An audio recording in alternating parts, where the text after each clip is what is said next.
3 ساڵ بەسەر دەستبەکاربوونی کابینەی نوێیەمی حکوومەتدا تێدەپەڕێ. چاودێران و هاوڵاتیان تەنها بە چاوپێداگێڕانێکی ئاسایی و سادە و سەرەتایی ژیانی خەڵکی دەگە ناوڕاستیەی ئەم کابینەیەش وەک کابینەکانی پێشخۆی میراتی شکستی لە پارتی وێکێتیەوە بۆ ماوەتەوە. خۆی زاراوی حکوومەت لە مانازانستیەکەوە بۆ ئەمە ئێمە ڕاست نییە. چۆمە دەسەڵاتمان هەیە لە هەرێمی کوردستانە لە دەسەڵاتەکەش دەسەڵاتێکی بنەماڵەیی جێک دەسالاريە بەمانایەکی تر. بەڵام با بڵێن کابینەی نوێیەم یاخۆت حکوومەتی هەرێمی کوردستان ئەمەی کە کابینەیەکە لە بینی پارتی یەکێتی زوتنەوەی گۆڕان لە ڕاستیە بە مانای کەلیمە شکستی خواردووە هەرچەندە خۆیان وا ناڵێن. کوردەواری دەڵێ مانگ سەر لە ئێوارە دیارە.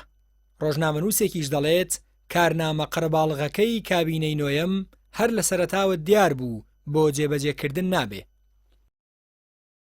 ئەو بەرنامانەی کە لە کابینەی حکوومەتی نوێی هەرێمی کوردستان ڕاگەیەندران ڕوون بوو بۆی کە حکوومەتی هەرێمی کوردستان ناتوانێت کارنامەیە بە شێوەیەکی شەفاف ڕاستگویانە جێبەجێ بکات لەبەرەوەی بەشێکی ئەو تیمەی حکوومەتی هەرێمی کوردستان لە ناو دەستگای پاراستنەوە هاتبوون، لە ناو یەکێتی نیشتیمانی کوردستان لە ناو دەستگای زانیاریەوە هاتبوون، واتە سەرجەم ئەم لایەنانە پێشینەیەکی ئەمنی ڕاستە خۆیان هەبوو و جگەلەوە ئەم کەسایەتیانە بۆ خۆیان تێوەگلابوون لە گەندەڵی و پێشینەی گەندەڵیان هەبوو بە تایبەت بەشێکی ئەم دام و دەستگایانی کە پێشتر ئەم کەسایەتیانە بەڕێوەیانە برد تۆمەتبار کرابوون بۆی کە بازرگانیان کردووە لە دۆسیەی نەوت لەگەڵ ڕێکخراوی تیرۆریستی داعش و بە چەندین پێشینەی دیکەی تاوانیان هەیە. وێڕای ئەوەی کابینەی نوێیەمی حکوومەتی هەرێم لە قوڕی گەندەڵی و شکستدا چەقیوە، بەڵام دەسەڵاتدارانی کابینەکە دان بە شکستەکانیاندا نانێن و لە ئامارە سەیر و سەمەرەکانیاندا ژینگەیەکی جیاواز لە ڕاستەقینە پیشانی هاوڵاتیان دەدەن. هەموو دەسەڵاتەکانی جیهان کە بیانگرین مەگەر ئەوانیان کە هەست بە مەسئولیەتەکەن یاخۆ لەژێر فشاران ئەژینای ئەو دەسەڵاتانی کە هاوشێوەی ئەمانن کە دەسەڵاتی بنەماڵەیین دەسەڵاتی تۆتالیتارین تا ڕادەیەک دەسەڵاتێکن بڕوایان بە مەنتیقی هێز هەیە لەگەڵ گەڵەکەی خۆیانە قەت دان بەوان نانێن کەوان شکستیان خواردووە و هەمیشە میدیایەکیان هەیە کە بە پارەی نەوت و نانەوتی و وەخت واتە لە داهاتی گشتی ئەو میدیایانیان دروست کردووە بێگومان خەریکی چاوەشەکاریە خەریکی جوانکاریە.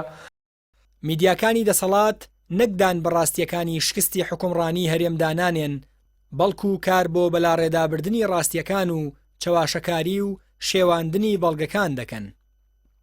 تەواوی دەستگا میدیایەکانی خۆیان بۆ چاواشەکاری زانیاری بەکارهێنن هەموو هەوڵێکیان ئەوەیە کە ئەو بەڵگانی کە لە چارچێوەی ئاشکراکردنی زانیاریەکانن ئاشکراکردنی گەندەڵی و دۆسیەکانی پێوەست بە پێشێلکاریەکانی مافەکانی مرۆڤن هەموو ئەمانە بەلاڕێیا برن و